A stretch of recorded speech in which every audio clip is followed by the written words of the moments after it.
Shintaro and Towa stand in front of a massive skyscraper, feeling like they've reached another universe. The angel questions if this is the meeting site. Shintaro verifies the briefing notes. A policewoman calls their names and asks them to accompany her. They pursue her, confused, and board a helicopter with their gang of females. Once in the air, Tsurumi Hisui welcomes them and says the crew will carry their bags to the summer residence. The crew is surprised when they arrive. Since they hadn't imagined this degree of luxury, Tsumugi realizes that the chopper is tagged with her family's name. Her family, one of Japan's top 4 businesses, is implicated, she realizes. Lilishka reminds out that Hui's grandpa controls the Kappa Federation of Japan, which covertly governs the nation. 2 of Hui's maids greet visitors.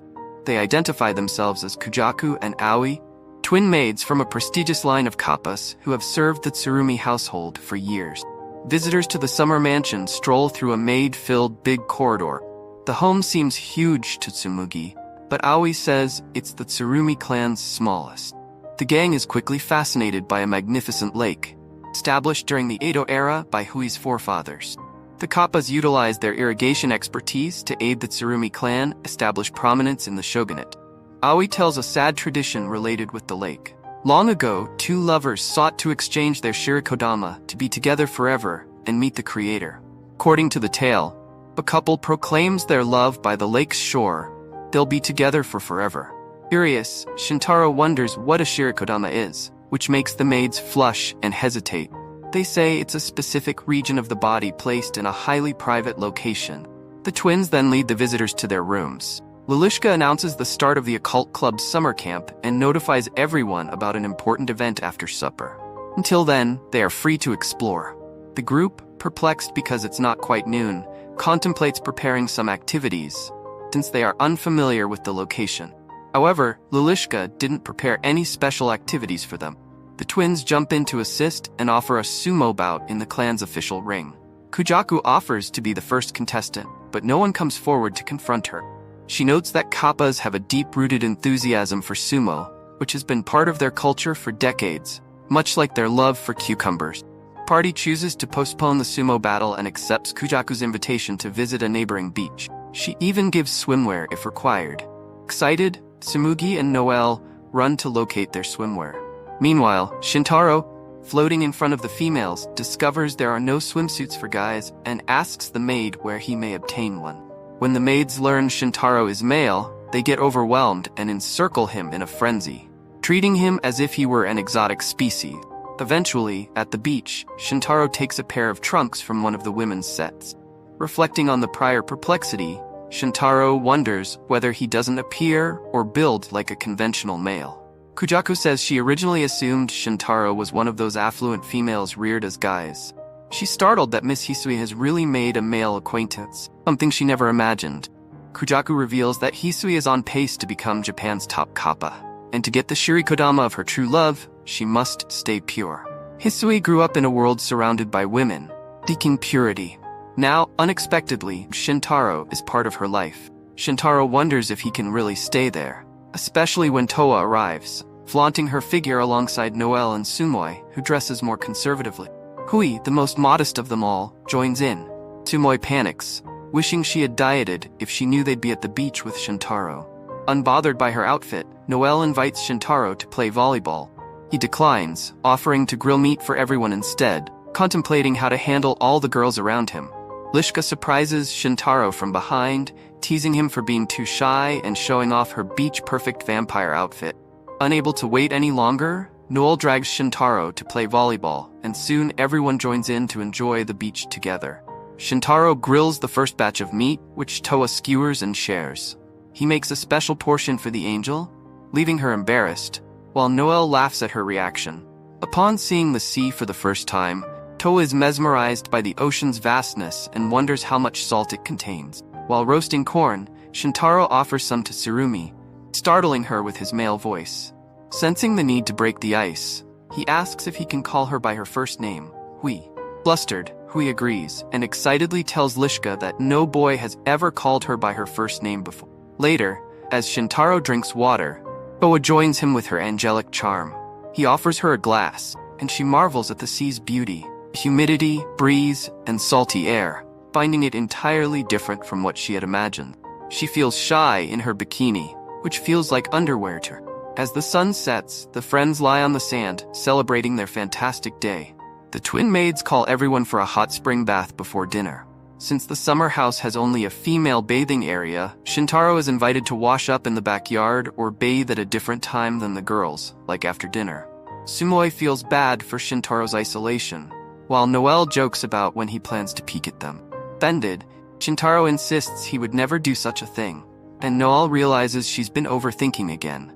After bathing in the well, Shintaro finds it surprisingly pleasant.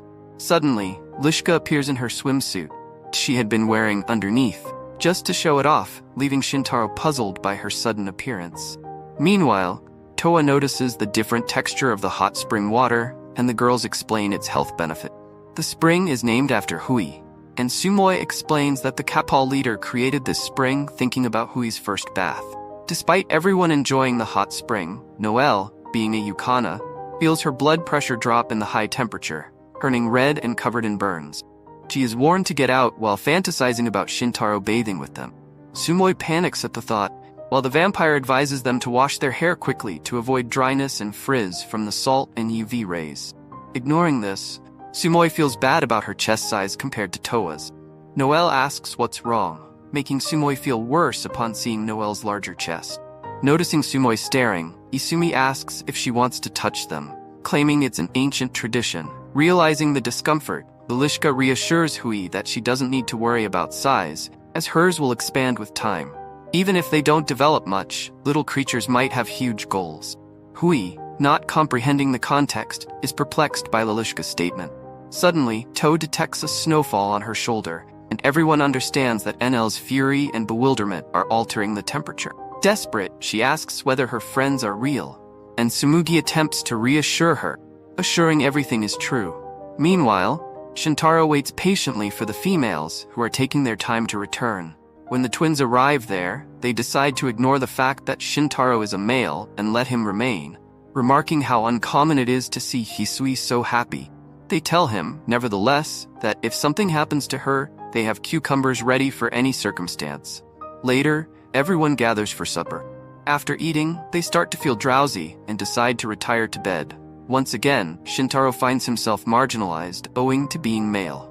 Determined not to miss his opportunity, he goes to the hot spring for his second soak of the day. To his astonishment, Hisui is already there. However, Hisui reassures him that he may remain, and that she'll relocate to the other side of the spring. Shintaro is relieved, yet still apprehensive about the twins finding them. Hui compliments Shintaro, telling him how much pleasure his presence has provided to everyone, particularly Lilishka.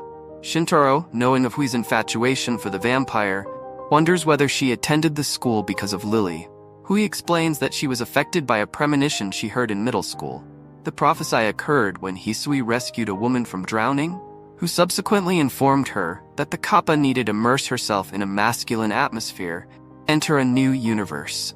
Taking such water-related predictions seriously, Hisui left an all-girls school and struggled to integrate into high school until she met Shintaro and the others. Changed things for the better. Pleased with Hui's account, Shintaro returns back to his room. On his way, the twins intercept him and demand on a sumo wrestling battle as punishment for violating his word.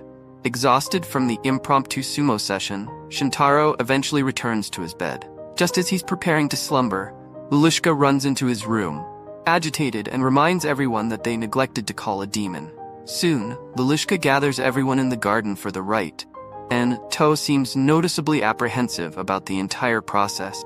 Shintaro notes that they might have postponed this because Lilishka only just recalled, but Lilishka believes that summoning the demon is an important element of their summer camp preparations.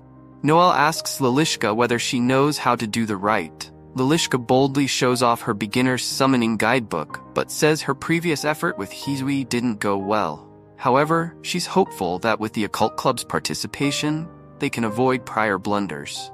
Shintaro feels relieved, believing this won't lead to anything serious. Lilishka declares that she'll do the renowned chant, "Heed my call," which everyone must repeat 3 times with complete seriousness. Unfortunately, she can't anticipate what will happen from this rite. Chino asks whether it may not be a demon at all, But Lilishka emphasizes that this approach is supposed to attract any sort of spiritual creature, not only demons. Basically, any entity that wants to come up will do so. Null wonders whether this sort of ceremony normally demands a sacrifice. Lilishka says that originally, it would necessitate sacrificing a black chicken that never lay eggs. Feeling overly empathetic toward a genuine chicken, she instead brought a cookie that's been overdone to seem like a fowl. Without hesitation, she sacrifices the cookie for the rite and directs everyone to turn east and chant. As they chant, the wind begins to whirl and produces a short tornado. After a while, the tornado fades, exposing Shu, who looks like Mini Toa. He appears for barely 2 seconds before disappearing again. The ladies are surprised to find they really summoned something, even if just for a minute. Lilishka faints from joy, but Toa and Shintaro notice Shu's short apparition. Lilishka verifies that the summoning succeeded, but adds that if they want to experience it again, everyone would need to join the club. Noelle, enticed by the concept, decides to participate along with Tsumugi. As they glance up into the sky, Noelle wonders whether she could be hallucinating. Back at the summer cottage, the girls, still enthusiastic, attempt to find out how to wind down. Lilishka considers firing off fireworks. Toa wonders what fireworks are, and Noelle says they're bright, loud items that light up the sky with magnificent effects. Shintaro loves the concept, but observes they don't have any pyrotechnic. Just then, the maids come with a massive stockpile of pyrotechnic. The first fireworks are released, and Lilishka jokingly thinks one is a magic wand, joking about lighting everything on fire. Shintaro puts aside a firework to launch with Toa, teaching her how to ignite the fuse. Toa panics when she discovers she's holding an explosive, but Shintaro takes over, ignites it, and delivers it back to her, telling her it's not difficult. Toa is fascinated by the brilliant spectacle, while Tsumugi observes with jealousy. Noelle invites Tsumugi over to ignite a firecracker, diverting her from her jealousy. She even uses Tsumugi's last name, Asumi, which upsets Tsumugi. Tsumugi apologizes for not being accustomed to calling her buddy Noelle yet, and Tsumugi forgives her. The gang proceeds with the fireworks, with Noelle laying aside one for each member, including Toa's. Noelle begs Shintaro to ignite her firecracker. Hearing this, Shintaro wonders whether Noelle and Tsumugi had always called each other by their first names. Noelle says that she does so since they're friends, and utilizes first names for everyone in the group. This makes Tsumugi feel even more self-conscious, since she's cautious to get too acquainted with people. Noelle proposes that Shintaro and Tsumugi should start using each other's first names. Excited by the prospect, Tsumugi anxiously attempts to address Shintaro by his first name, but ends up tripping over her words. When Shintaro uses her last name, Tsumi, Tsumugi gets irritated. As the fireworks light up the sky, she's caught between feeling near and distant in their relationship. Despite her bewilderment, she finds delight in the moment as the fireworks lighten the night. Everyone loves the show, with Lilishka attempting to ignite 6 fireworks at once, laughing about her special abilities, which frightens Hisui. The other girls make heart shapes in the air with the sparkle. Shintaro, witnessing the spectacle, believes that this summer vacation has been absolutely remarkable.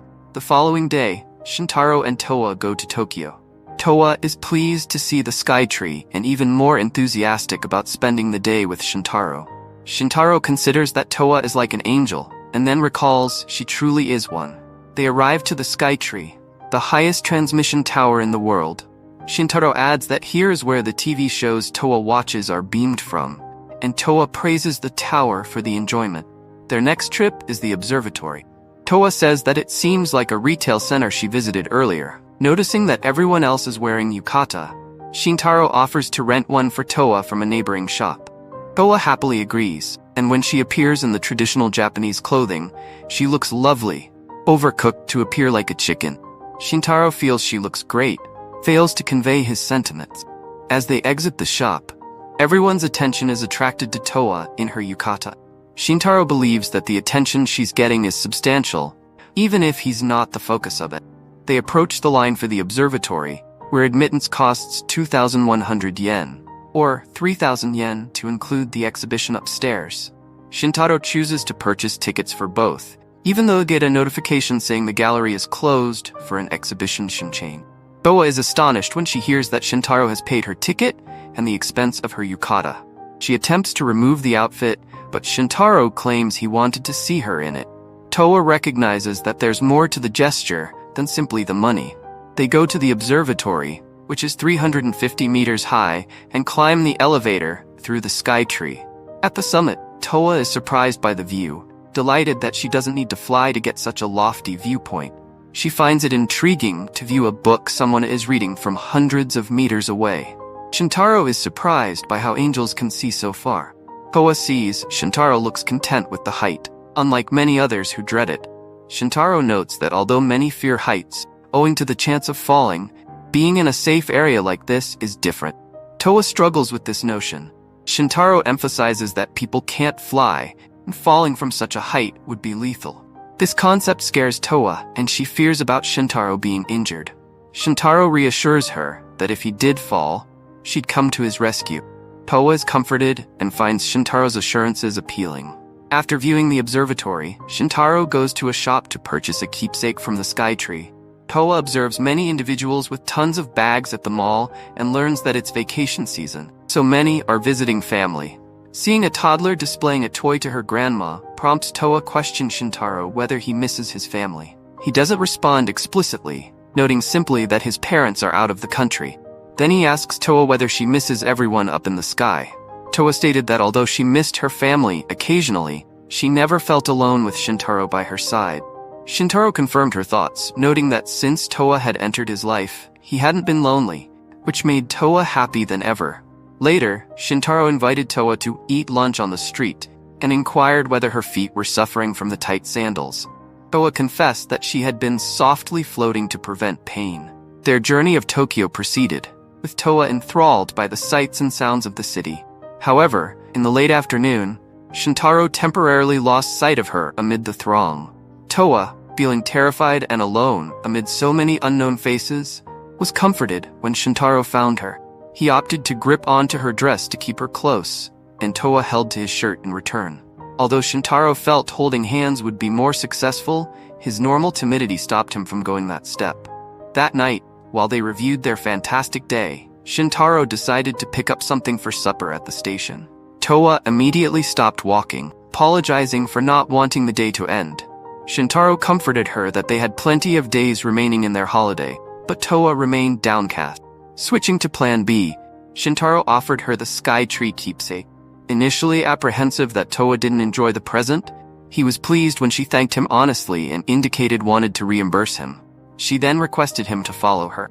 They arrived in a dark alley, where Toa urged Shintaro to shut his eyes. As Shintaro believed she was going to kiss him, he was ready to object until he opened his eyes and found himself soaring above the sky tree. Panicking, he was reassured by Toa, who told him he wouldn't fall. She added that although she was delighted to visit Earth, she was also scared. Meeting Shintaro and the other girls had showed her how amazing the world is, and she wished to continue being with him. With that, they returned home together. Later, when Shintaro pondered on the day, he understood how fortunate he was. He had always imagined he was simply an average 16-year-old headed for a dull existence. But today, returning home and seeing his dear buddy, he felt blessed beyond words. And that's the end of this beautiful anime. It's been a long journey covering the whole season. Please leave a like and leave a subscribe if you can. I will see you in another video.